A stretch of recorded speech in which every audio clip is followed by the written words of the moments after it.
Los invito a considerar la siguiente historia, la siguiente posibilidad.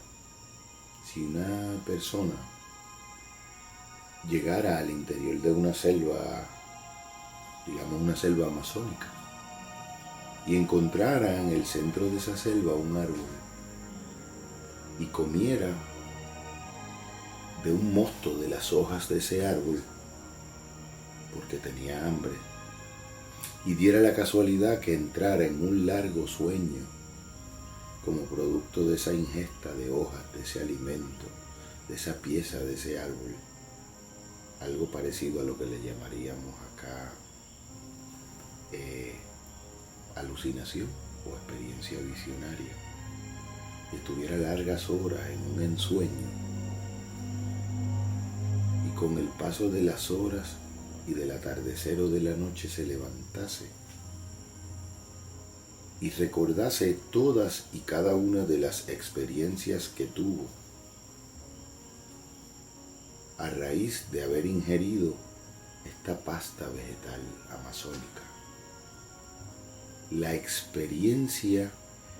que la persona tuvo en estado de ensoñación en relación a la pasta vegetal nos permitiría concluir que la pasta vegetal que la persona fumó, ingirió o degustó causó lo que vio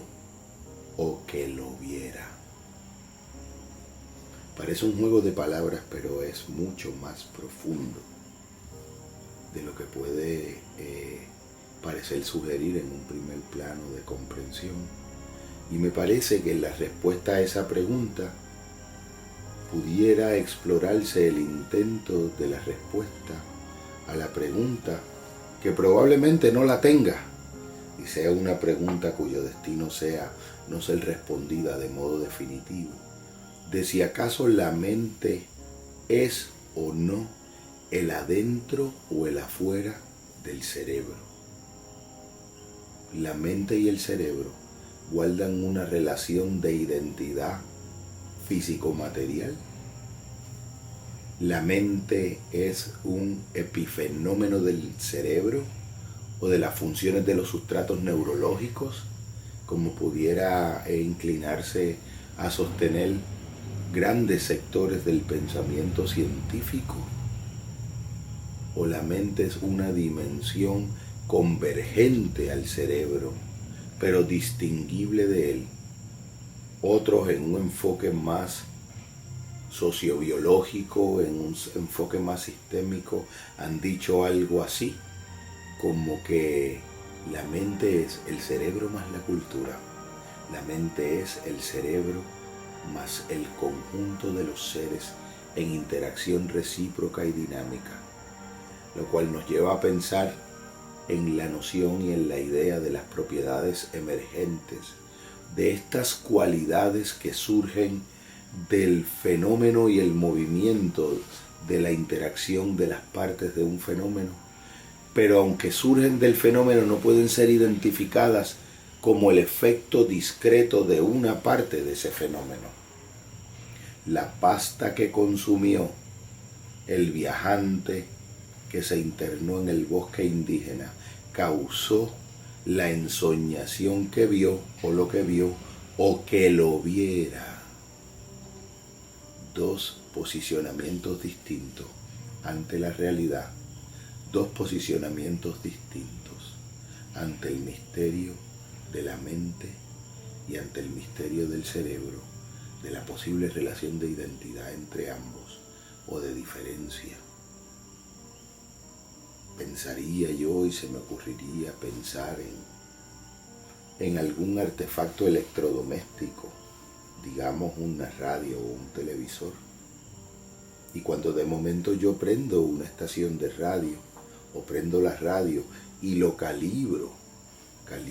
la sintonía de la radio en alguna banda de frecuencia modulada o de amplitud modulada, y en esa banda de frecuencia puedo escuchar una orquesta sinfónica, si la banda sería en Puerto Rico, un cuadrante 91.3 alegro. O sería alguna melodía de rock suavizado y fresa, cuadrante 97.3 Magic. O cualquier otro género musical asociado a cualquier otro cuadrante, y me sentara a contemplar y a disfrutar la experiencia de ese sonido junto al radio que lo emite, y pudiera preguntarme si acaso es el radio de donde emana el sonido la causa de la melodía que escucho, o lo es acaso la estación transmisora del canal de la banda de radio que ese instrumento electrodoméstico y discreto, separado, único, codifica y me hace posible a la audición.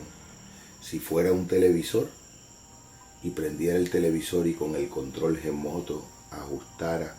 una estación y viera una película, ¿qué sería el aparato del televisor en relación a la película que estoy viendo? ¿La causa de la que emana la película, el guión y el argumento que contemplo, o el instrumento, el medio que posibilita y viabiliza la experiencia de la película que contemplo? Que pudiera ser una transmisión electromagnética que existe en el aire, o sea, en el afuera del televisor, una transmisión radial electromagnética que existe en el afuera del radio, pero que el radio y la televisor o televisión codifican y viabilizan como una experiencia sonora que disfrutan mis oídos, o una experiencia audiovisual que disfruta mi cuerpo entero, mis oídos y mis ojos. ¿Cuál es la fuente de la que emanan las experiencias que podemos percibir como soñadas, las experiencias que podemos percibir como fantásticas, las experiencias que podemos percibir como reales, como posibles? ¿Cuál es la causa y cuál es el efecto? ¿Cuál es el medio y cuál es la fuente? ¿Cuál es el fin y cuál es el propósito?